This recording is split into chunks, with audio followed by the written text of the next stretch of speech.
satisfied or be satisfied with no matter what he does.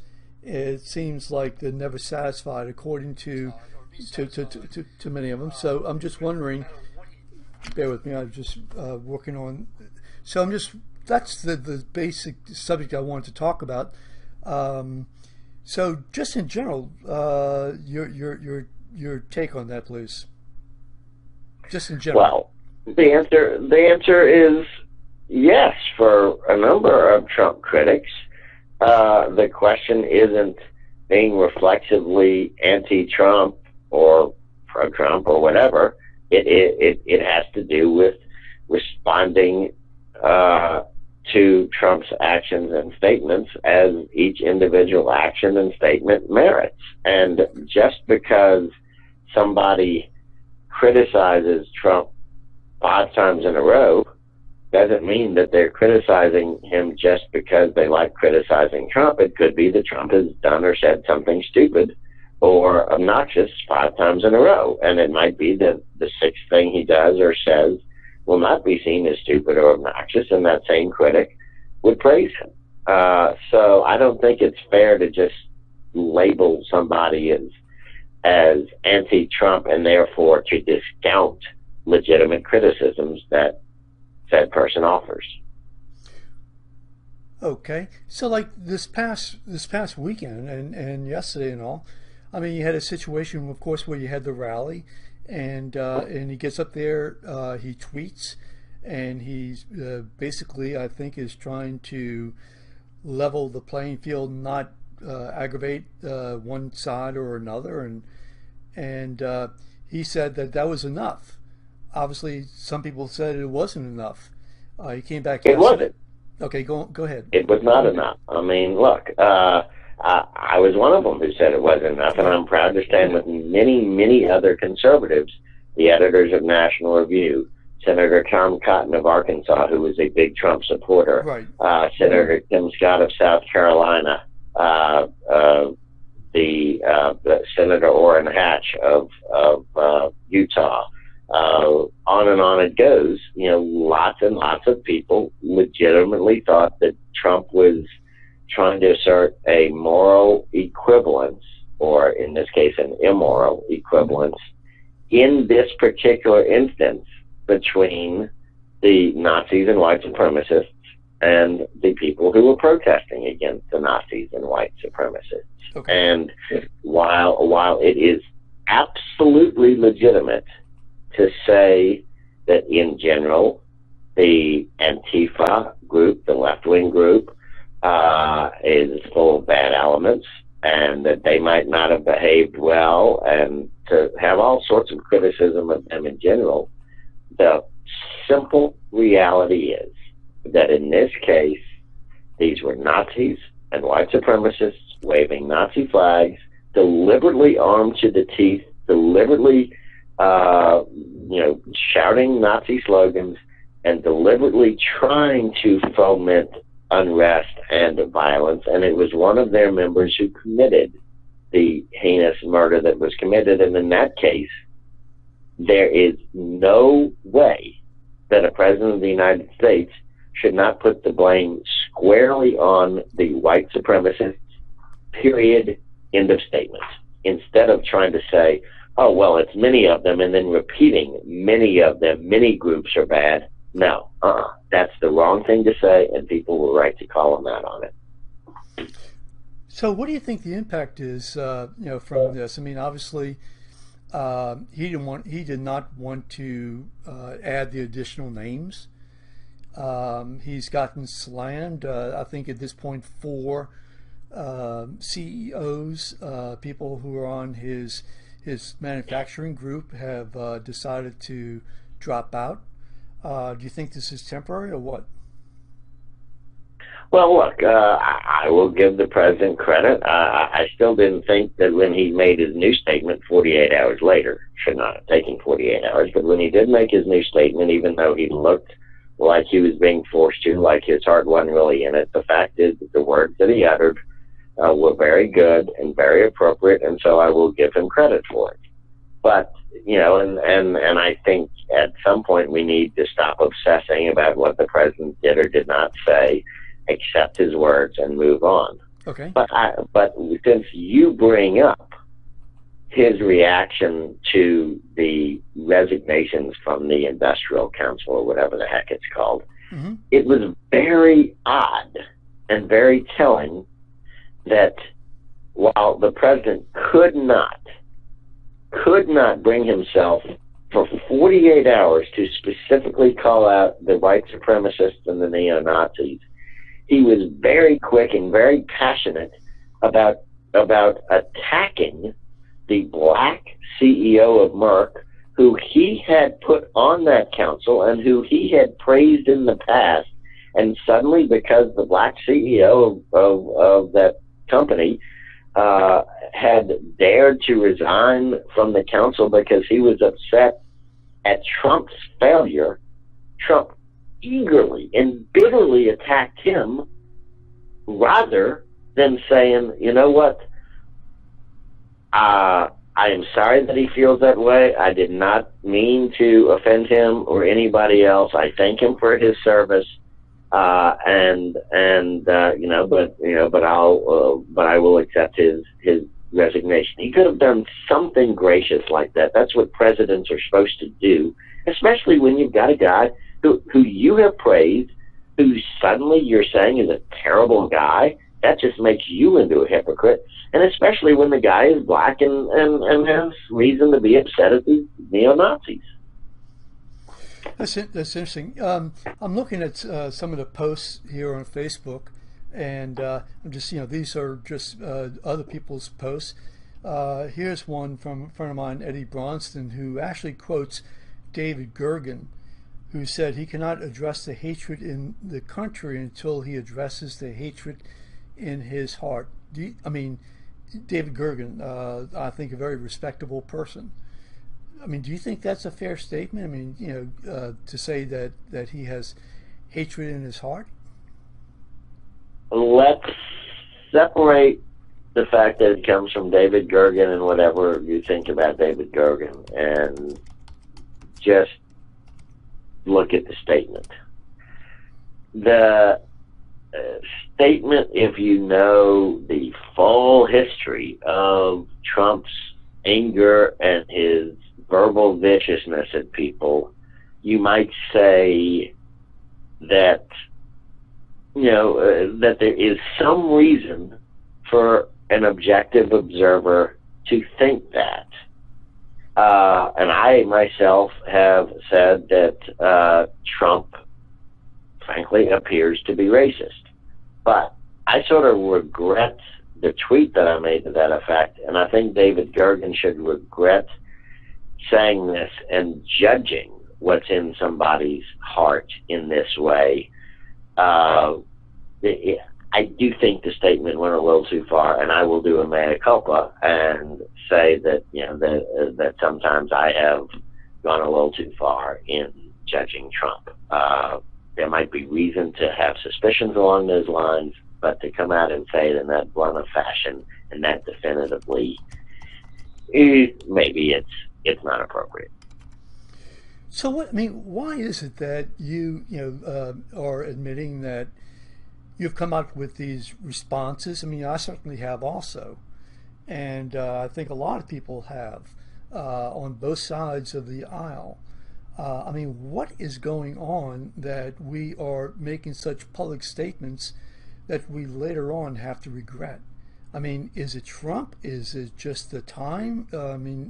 Is it social media? It is Trump. It is Trump. Let me explain the factual basis of why somebody might say why David Gergen said what he did, even though I think maybe Gergen shouldn't have said it. But there is a factual basis to it.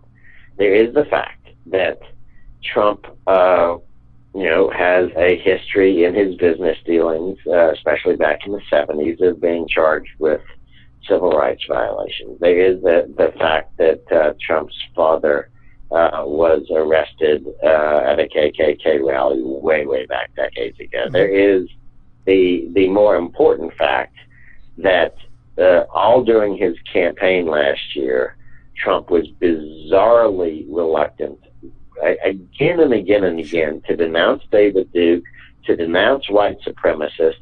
Refused multiple opportunities to do so when specifically asked to do so.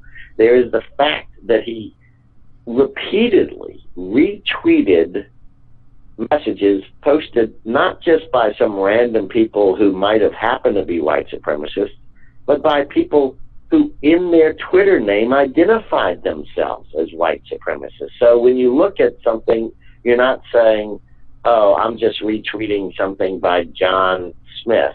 It is retweeting something by somebody named White Supremacy Rules. And when you retweet a hateful message from somebody who identifies himself as a hater, people have reason to start to wonder if you yourself are a hater or a racist. And Trump did all those things, and that is the background.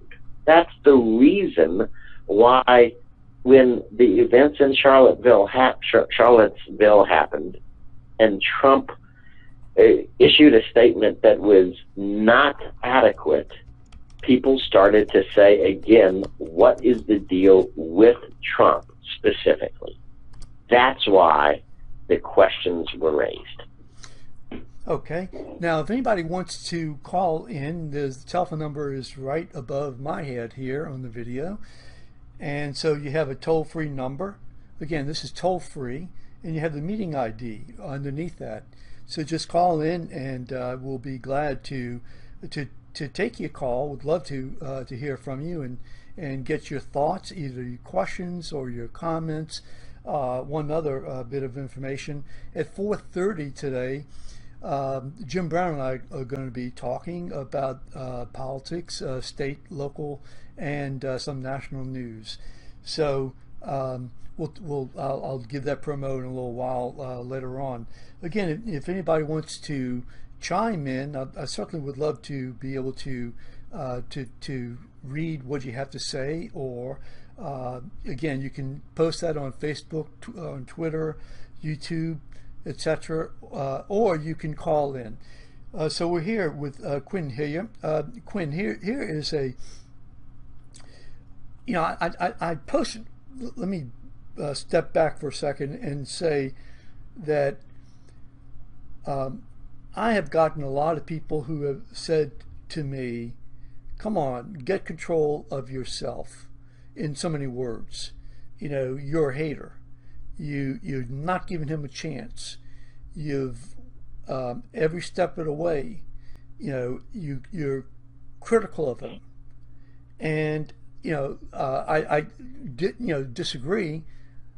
But look, I find that certainly critical of him, and find things almost every moment critical of him. Is this healthy? I mean, it seems to me it's not. And it seems to me that a lot of people like me who are not haters, but just can't believe that some of the things that are happening, in that he's doing, or some of the things that are being said. Go ahead. Look, you're right. Trump invites this sort of reaction by doing and saying outlandish and obnoxious things that have no good point to them. When he basically accused Ted Cruz's father of helping conspire to kill JFK, what good did that do? What was the point of that? What was constructive about that? It was a vicious, nasty, obvious lie. When he criticized the looks of Ted Cruz's, by the way, very lovely wife, Heidi, when he criticized when he said that something to the effect that Carly Fiorina had an ugly face. I mean, really, why do that? When you are somebody in the public eye and you repeatedly, deliberately do things like that, you're going to have people like Stephen Sabludowski and like Quin Hillyer who care about decency in public discourse. You're going to have people like us call you out. And it's not because we came into the world with some gene that says we hate Donald Trump. Mm-hmm. It's because Donald Trump is doing and saying obnoxious things. So, period. Yeah, I understand. I mean, I do. I think that, for example, this morning, at least last night, I saw that North Korea, it looked like they were going to back off of their threat regarding Guam. And, I went to bed saying, well, that's good. I like in the morning to be able to get up and when I get on social media, applaud him for that. And then all of a sudden I see the tweet where he retweeted the cartoon of the train hitting the CNN reporter. Now, the White House is saying that was an accident. It was done inadvertently. I don't know how you can retweet something because you got to press twice, before you dispatch it off onto the internet. So, I mean, that's like completely, hey, you got something good going, you got something great going, we can all get behind you, and then suddenly, you've got this story out there where if you're talking about hate, what can be more hateful 2 days after a car accident or a deliberate automobile situation to have something like that with the Trump train? It's always stepping on his message, and I bring it up. Yeah. I'm sorry, I bring it up and get attacked for it. Go ahead. Look, if this were just one example, you'd say, okay, the guy made a mistake. He reacted too quickly, and he didn't think about the context.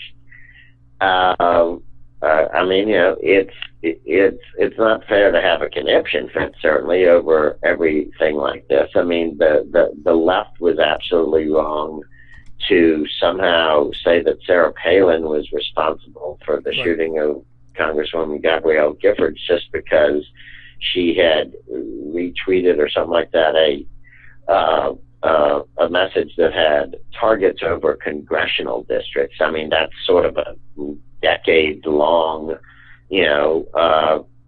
typical political thing. These are our targeted districts that we want to win, and there was nothing wrong with Sarah Palin having to do that, or having done that, and the left having conniption fits over it was wrong. And I think this train thing was ill-advised, but he took it down. Ordinarily, you would say, okay, you give him a pass. Mm-hmm. The problem is that he does it again and again and again, and that's why when he does it again and again, very reasonable people like you see it again, and you don't give him a pass because he's shown himself so many times to be so vicious that this doesn't seem like a mistake. It seems like another deliberate provocation. So you have good reason to think that, even though taken as an individual instance, it might not be that big a deal. Okay, now I'm looking here on Twitter, and I see that Kyle Griffin has posted something. He says he's referring to Trump, who said, "I didn't wait long. I wanted to make sure, unlike most politicians, that what I said was correct." And then Kyle Griffin says, well, it took him 48 hours. So let me take Trump's side for a second on this, and that is that he didn't want to make any accusations that were false. He wanted to get the facts before he went out there and slammed one side or another. I mean, isn't that a fair thing to do? Well, it would be, except that when else has Trump ever waited to get the facts before he pops off on something? And how many facts do you need when you have white supremacists, many of them waving Nazi flags, yelling white supremacist and Nazi slogans, deliberately armed to the teeth, deliberately encouraging, using violent rhetoric, and then one of them uses a car as a violent weapon. How many facts do you need to say that no matter what else happened, white supremacy and neo-Nazism have absolutely no place in our society? It doesn't take 48 hours of fact-finding to be able to say that. It just doesn't. So, should he have condemned them just by being there? Right away. Just by being there, whether or not they instigated, violence or not? They did instigate violence. It was obvious that they instigated violence. So many of them were openly armed to the teeth, and they were using violent rhetoric and waving Nazi flags, which themselves send no message other than a violent message. And I'm sorry, we in Louisiana especially should understand, with the history of David Duke, the neo-Nazi, having done embarrassingly well in several campaigns in our state in 89, 90, 91, we should understand that neo-Nazism cannot be countenanced and should be denounced at every step, period. Now, I see this on Facebook right now, and it says, and I don't know if you've taken a look at it, it's from the WashingtonJournal.com, and it says, Congress just demanded that Trump fire all of his white supremacist advisors. Do you know anything about that? Trump doesn't have any openly white supremacist advisors, and that's not fair. Okay. He does have advisors who have said they are, one in particular, Stephen Bannon, who, when he ran Breitbart News, bragged that Breitbart News was a platform for the, quote, alt right. And the alt right is not exclusively, but largely a group of haters and racists. And so what they're saying is that by having a platform for the alt right, that makes Bannon himself a white supremacist. Now, there might be only a slight difference in, between those two things, but there is a difference. And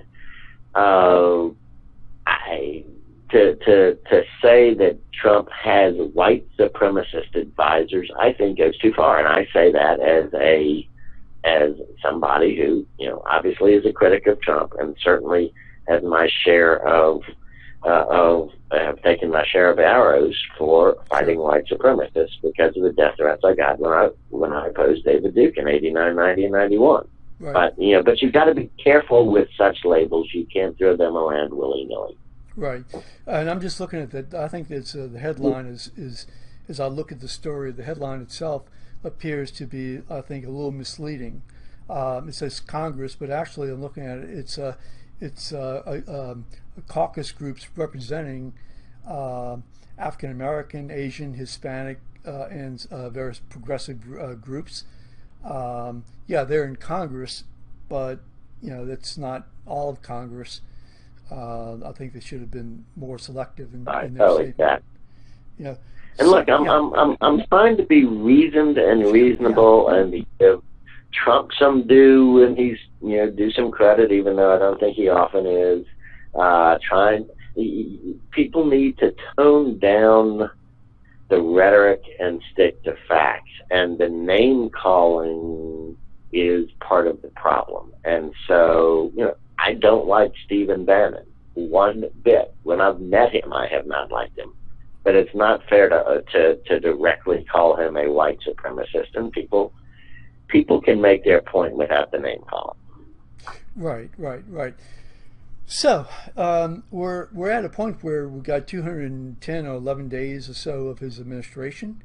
We're about, I think, roughly 13-14% through, and you know, some people wonder whether or not we're going to make it all the way. So, I mean, what if you're advising Donald Trump? What would you tell him to do to kind of get back on track? Stop being a jerk. It's that simple. It's focus on your agenda. Don't attack everybody who upsets you. Mm-hmm. Don't obsess about media coverage of you. Don't attack people who you've invited on to industrial council who say they no longer want to be on the council. Be presidential and stop acting like a 9-year-old schoolyard bully who gets his feelings hurt too easily. Right. That's what I would advise them. Okay. Okay. Well, Quin Hillyer, you have a column coming up soon? I've got columns on all sorts of places, sure, all sorts of times. They tend to get aggregated about once or twice a week at quinhillyer.com. But they can sometimes show up in National Review or American Spectator or the Washington Examiner or Liberty Headlines or PJ Media. I've got lots of outlets, but sure, I really appreciate your interest and love being on your show. Well, thank you so much. And I got to tell you, I remember, I can't say I remember the death threat. You know, I wasn't aware of that. But I was aware of your writings and for at the time the Gambit, if it were called the Gambit at that time, and the writings about David Duke when he ran against various people. I think from J. Bennett Johnston to Edwards, and the positions that you took. And I'm sorry that you had those death threats. I know that. You know, interestingly, I worked very, very, very, I mean, spent a tremendous amount of time with the Louisiana Coalition at that time. Right. Lance Hill. I was a founder of it. I was one of the founding board members of that group. Gotcha. And, you know, there was an absolutely incredible amount of work that was done. So, listen, thank you so much. I appreciate it. I know I worked with Beth Rickey, who right, did some incredible stuff.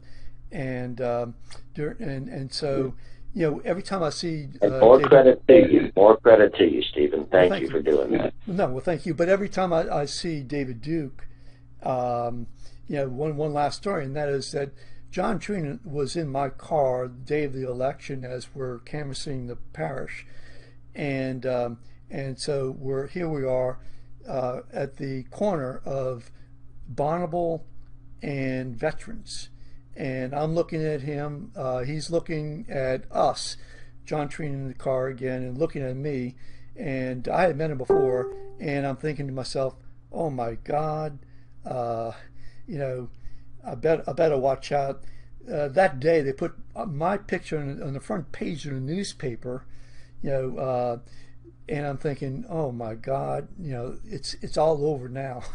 You know, you and I were both there, and I'll have to close with this story, sure, because I was on that street corner with a John Treen sign, and all the other John Treen people had left for lunch, but Duke and his about 20 or 25 people were staying there at that corner. It was sort of a wild scene, and they were waving their signs. And I did not want to move from the corner because I didn't want to show that I was intimidated. And so I kept my one Treen sign held up. And Duke came over when there was a lull in traffic. First time I'd ever dealt with him. He came over, yelled at me, told me to get off of his corner. And I said, it's a free country. It's a free corner. I can stand here too. And the rest of his people surrounded me and started banging my sign with their signs and jostling me. And then cars came up, and Treen and Duke, who had been yelling at me, all of a sudden turned around and smiled and walked up to the cars and said, hi, I'm David Duke. I want to represent you. Right. Well, so I was on that corner. I was on that corner about the same time you were, and it was quite a scene. It really was quite a scene. Absolutely, cameras all over the place. Thank you so much, Quin Hillyer. Thank you. I really appreciate you taking your time being with us. And we'll put this Thanks, Stephen. transcript and everything up on Bayou Buzz. And at 4:30, Jim Brown and I will talk more about politics. Take care of yourself, Quin. Take Thank care. you. You Bye-bye. too. Bye.